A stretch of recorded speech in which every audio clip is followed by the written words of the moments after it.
são conhecidas como cidades inteligentes ou cidades do futuro, foram projetadas ou adaptadas para que a tecnologia seja a grande aliada dos moradores.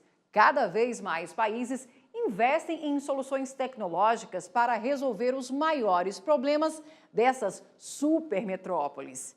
Inovações para diminuir o congestionamento e facilitar a logística dos centros urbanos já são realidade em países como a China.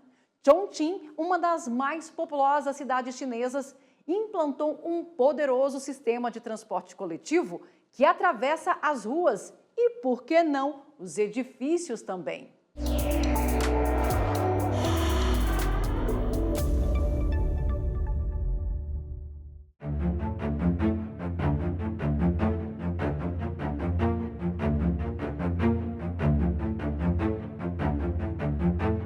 Oi, meu nome é Jéssica, eu sou urbanista, formada pela UFMG em Arquitetura e Urbanismo, e eu tô aqui em Chongqing para mostrar para vocês um pouquinho sobre a cidade.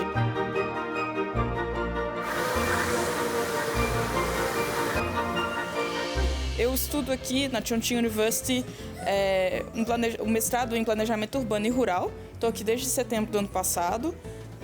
E eu vou mostrar para vocês um pouquinho essa cidade que é uma referência de planejamento na China e no mundo todo.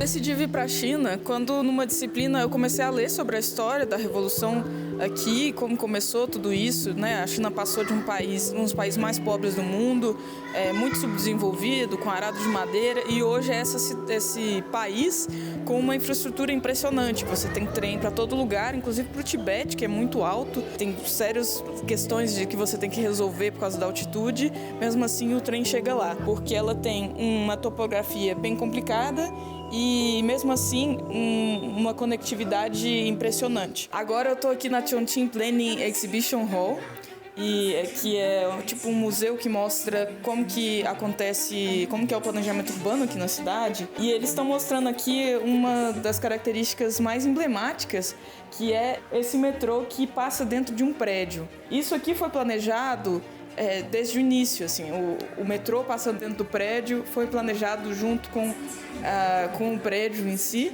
E a gente pode ver aqui que os primeiros andares são comerciais e depois da estação começam os andares residenciais.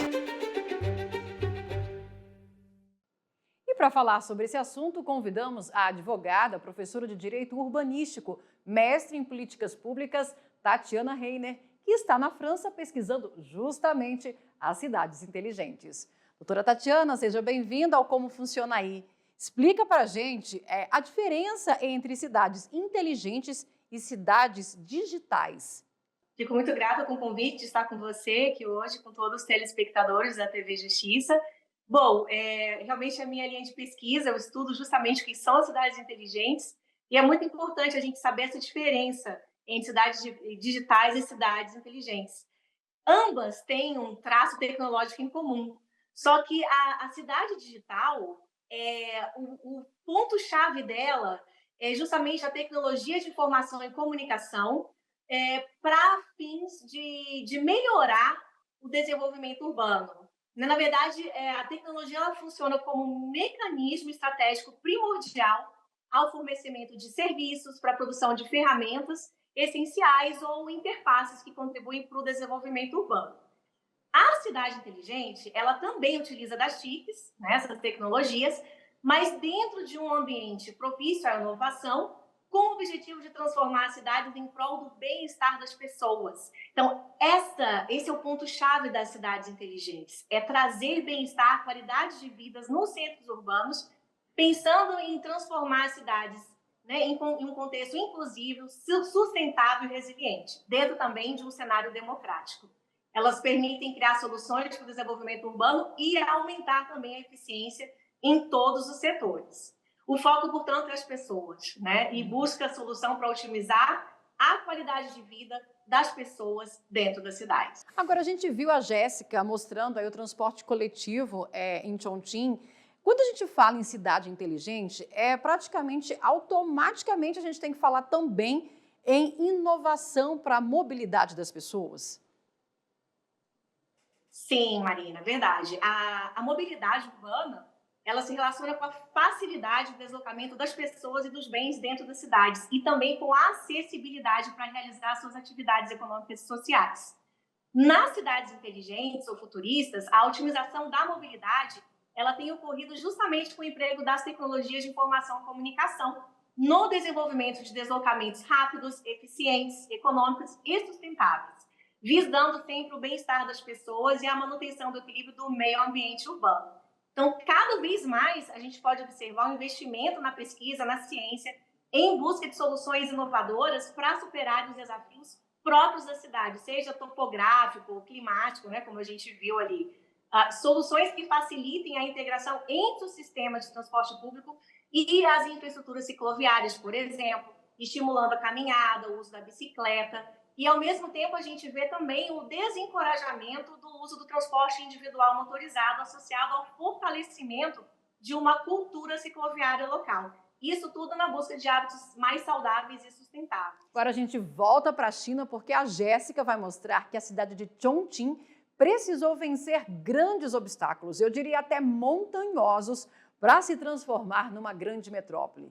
É que Chongqing está em uma região repleta de montanhas e o planejamento urbano foi determinante para o desenvolvimento da região.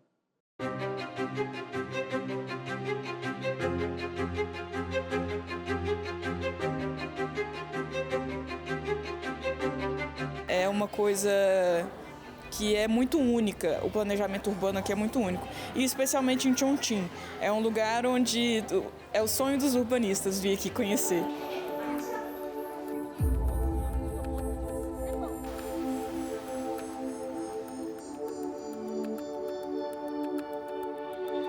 Então, uma coisa muito interessante aqui de Chongqing, por ser uma cidade das montanhas, é que às vezes você acha que está numa praça, né? Você olha assim, é uma praça, tem comércios, as pessoas estão caminhando, mas você dá mais alguns passos, olha um pouco no lado, para os lados, e aí você descobre que está no 22º andar.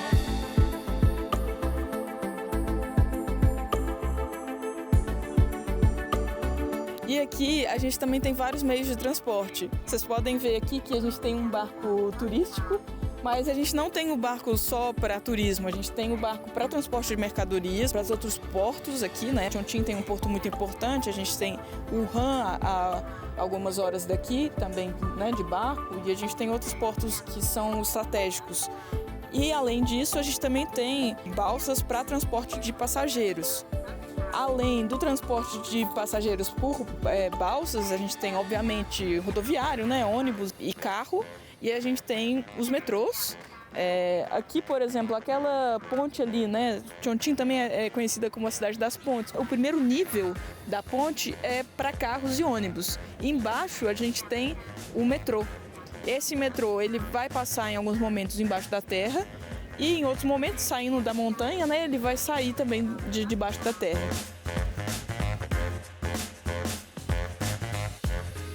Aqui a gente está na escada que vai para o prédio e a gente pode ver o trem aqui da janela. O barulho da rua é muito mais incômodo do que o barulho do trem. Aqui é a entrada para o prédio que fica em cima da estação de metrô. Como vocês podem ver, aqui tem uma câmera para reconhecimento facial. Então, isso é uma coisa muito comum aqui. A gente tem cartões, a gente tem reconhecimento facial para poder acessar os edifícios. Então, aqui, ó, vocês podem ver que ele está falando que eu não moro aqui. Além disso, a gente também tem o teleférico que liga Yuzhong a outro distrito. Yuzhong é essa parte principal aqui, o centro da cidade. E a gente também tem as escadas rolantes. Em alguns lugares tem o trajeto a pé desse ponto ao outro. Sem a escada rolante pode demorar mais de 1 hora. E com a escada rolante são um pouquinho mais de 2 minutos.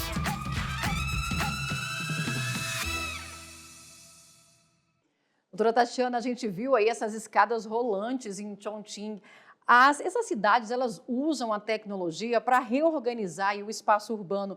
Esse deve ser o caminho quando a gente pensa, por exemplo, que aqui no Brasil Até 2030, 90% da população vai estar morando nas grandes cidades, ou seja, no espaço urbano, nos centros urbanos. Esse é o caminho, pensar em tecnologia para reorganizar o espaço urbano? Eu acredito que sim, Marina. Quando a gente pensa em explosão urbana, que é a nível global, um desafio a nível global, isso gera uma série de demandas, desafios, né? Na verdade, um desafio a nível global. Apesar de corresponderem a 2% da área da Terra, apenas, as cidades são responsáveis pela produção de 70% do PIB mundial, cerca de 75% do consumo da energia global, mais de 70% das emissões de gás de efeito estufa e 70% da produção do lixo mundial, levando uma série de desafios como poluição, escassez de recursos, de água, energia e saturação e desigualdades no acesso aos serviços urbanos, né, como transporte e sistema de saúde pública. Para superar esses desafios urbanos contemporâneos, o planejamento urbano ele tem sido frequentemente otimizado por meio da utilização das tecnologias de comunicação e informação, as TICs, justamente para coordenar esse desenvolvimento duradouro e equilibrado das cidades. Então, as novas tecnologias elas têm sido cada vez mais utilizadas na integração digital dos sistemas de iluminação pública, segurança, saúde, saneamento básico e na mobilidade urbana, como a gente viu, né? Então, essas tecnologias acabam possibilitando a construção de infraestruturas urbanas interoperáveis e conduzem à interconexão desses serviços que são indispensáveis para o funcionamento da cidade. E trazendo aqui para o Brasil e para o direito brasileiro, é dever do Estado pensar aí nesse planejamento urbano e nesse desenvolvimento tecnológico para as cidades? Olha, Marina, o Estatuto da Cidade, ele determina, né, que é dever do Estado cuidar da política de desenvolvimento urbano. É uma responsabilidade do poder público municipal e pressupõe, na verdade, o envolvimento de vários atores, públicos e privados, unidos nesse objetivo comum, né, de construir espaços melhores para se viver numa escala local. O Estatuto da Cidade estabelece normas de ordem pública e interesse social que vão justamente regular o uso da propriedade urbana em prol do benefício coletivo, da segurança, do bem-estar dos cidadãos, proporcionando também o equilíbrio ambiental. Então, o direito ao desenvolvimento planejado é um dos pilares do direito urbanístico e é uma diretriz geral definida no artigo 2º, inciso 4 do Estatuto da Cidade. Impõe ao poder público a elaboração de políticas públicas voltadas à promoção do desenvolvimento do espaço urbano, visando a melhoria das condições da sua ocupação e fornecimento de serviços indispensáveis para o funcionamento da cidade, né? Como energia, telecomunicação, mobilidade, transporte público, sistemas de saúde e educação. Isso tudo para atender às necessidades econômicas, sociais e ambientais das gerações presentes e futuras. Vamos fazer agora um breve intervalo e a gente volta já já.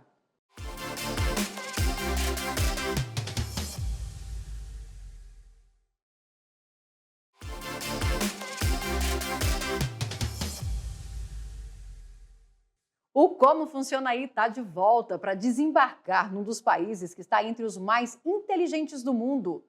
Vamos conhecer Singapura. Por lá, tudo gira em torno da tecnologia. E quem vai fazer esse passeio conosco pelo país é a Lícia. Ela vai mostrar como a nação se desenvolveu sem deixar para trás a sustentabilidade. Lícia, como funciona aí?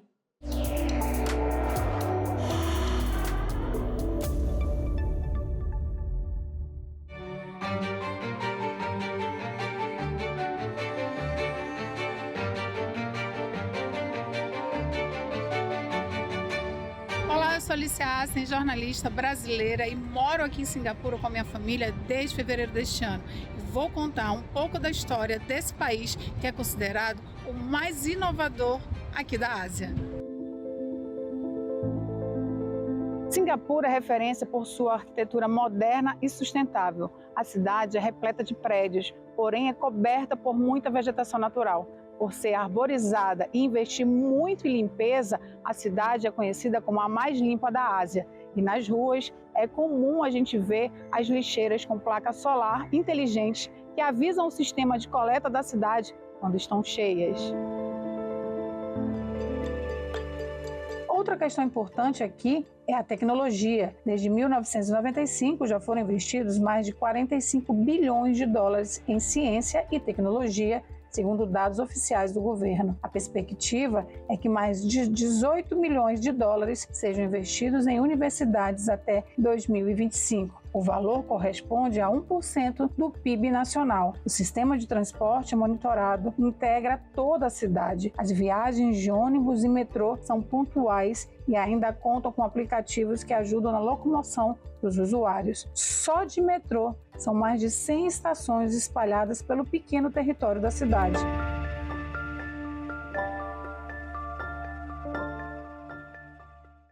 Voltamos a falar sobre esse assunto com a advogada professora de Direito Urbanístico, mestre em Políticas Públicas, Tatiana Reiner, que está na França pesquisando justamente as cidades inteligentes.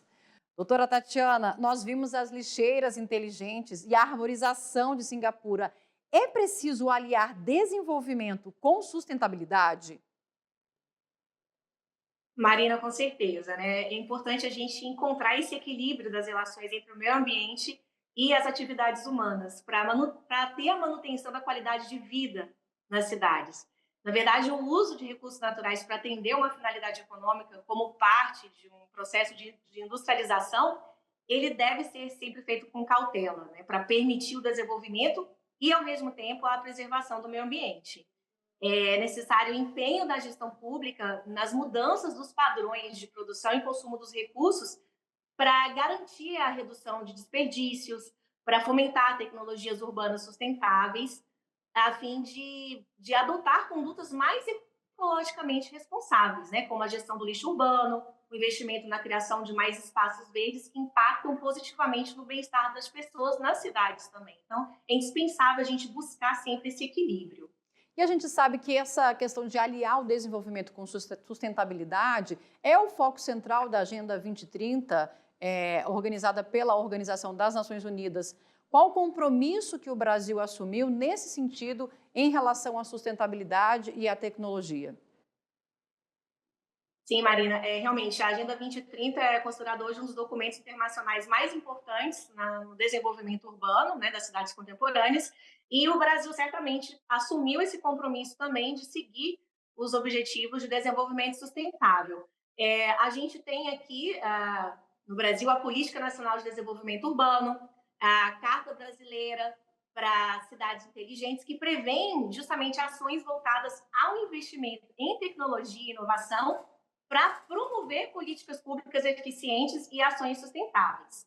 A Carta Brasileira de Cidades Inteligentes é justamente o marco regulatório brasileiro das políticas públicas em cidades inteligentes e digitais. Ela diz que as cidades, então, elas são comprometidas com o desenvolvimento econômico, ambiental e sociocultural, e elas devem utilizar as tecnologias para solucionar os problemas concretos, criando oportunidades, oferecendo serviços com eficiência, reduzindo desigualdades e também aumentando a resiliência e a qualidade de vida de todas as pessoas. A gente também tem a Estratégia Nacional de Cidades Inteligentes, o PNDU, né, e a Agenda de Desenvolvimento Urbano Sustentável, inclusive, com o protagonismo comunitário. Então, esses seriam os marcos, né, do nosso compromisso brasileiro. A Carta Brasileira para Cidades Inteligentes é uma estratégia nacional do governo voltada para a transformação digital das cidades. O documento traz o conceito de cidades inteligentes e apresenta 163 recomendações, divididas em 8 objetivos para o desenvolvimento urbano sustentável dos municípios. E a gente já tem alguma cidade que a gente pode dar de exemplo aqui no Brasil que adota uma boa política aí de mobilidade sustentável, que utiliza aí a tecnologia a seu favor? Curitiba é referência mundial na sustentabilidade urbana, com o uso dos ônibus elétricos, os túneis, né, que são a transformação dos pontos de ônibus em locais que são mais seguros, mais confortáveis para os usuários do transporte de serviço público, as faixas exclusivas também para ônibus. Então, Curitiba é uma referência mundial para a gente em termos de mobilidade sustentável. Também, pegando um pouco esse ponto da sustentabilidade, a gente pode citar a nossa capital. Brasília tem investido na substituição de todas as lâmpadas dos postes de luz, né, dos postes públicos, pelas lâmpadas LED. E isso é muito importante porque traz benefícios para a gente em sustentabilidade, porque tem menos gastos de energia e acaba também trazendo reflexos positivos para os cofres públicos. Excelente. Vamos voltar agora para Singapura, porque a Alicia mostra que por lá a tecnologia está a serviço da praticidade. Tem robô policial, robô garçom e até robô barista.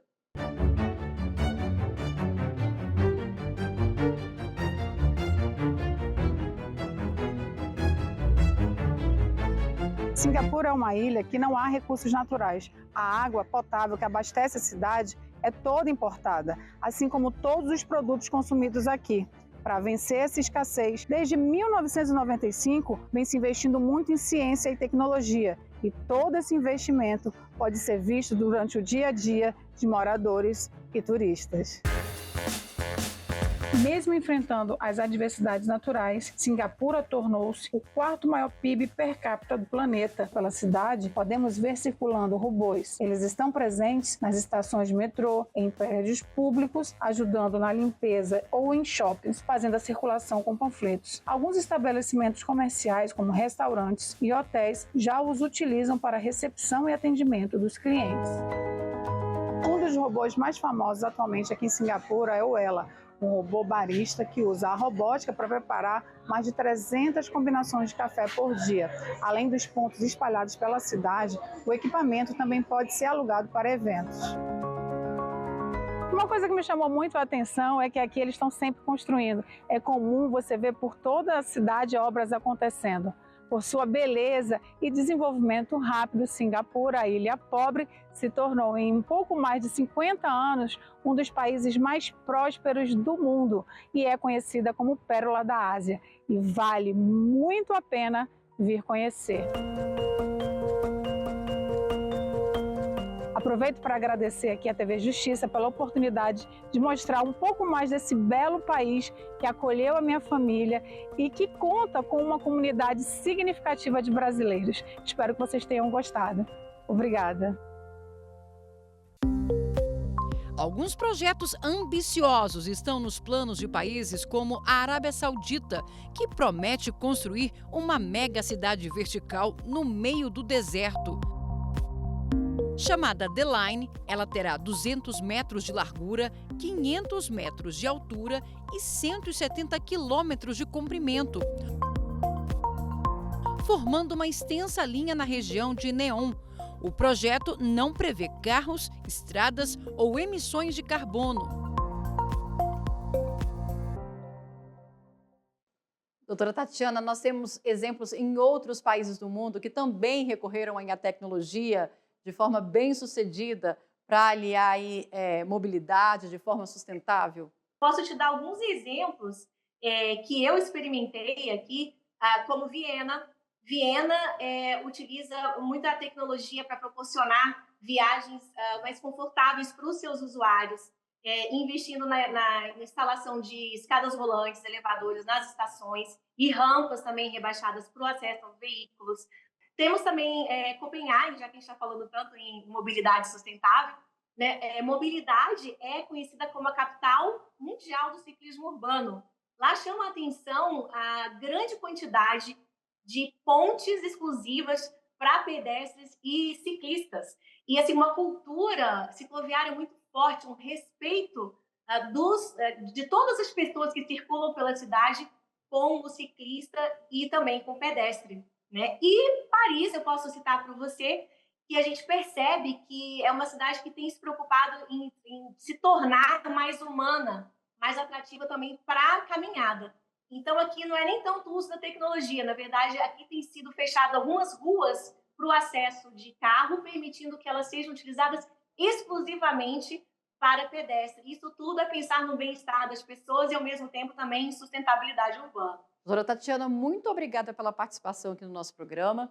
E a gente fica por aqui preparando a nossa próxima viagem. Siga a gente nas nossas redes sociais. Estamos no YouTube, no Instagram, no Twitter e no Spotify. É só digitar @Rádio ITV Justiça e você encontra tudo lá. Até a próxima!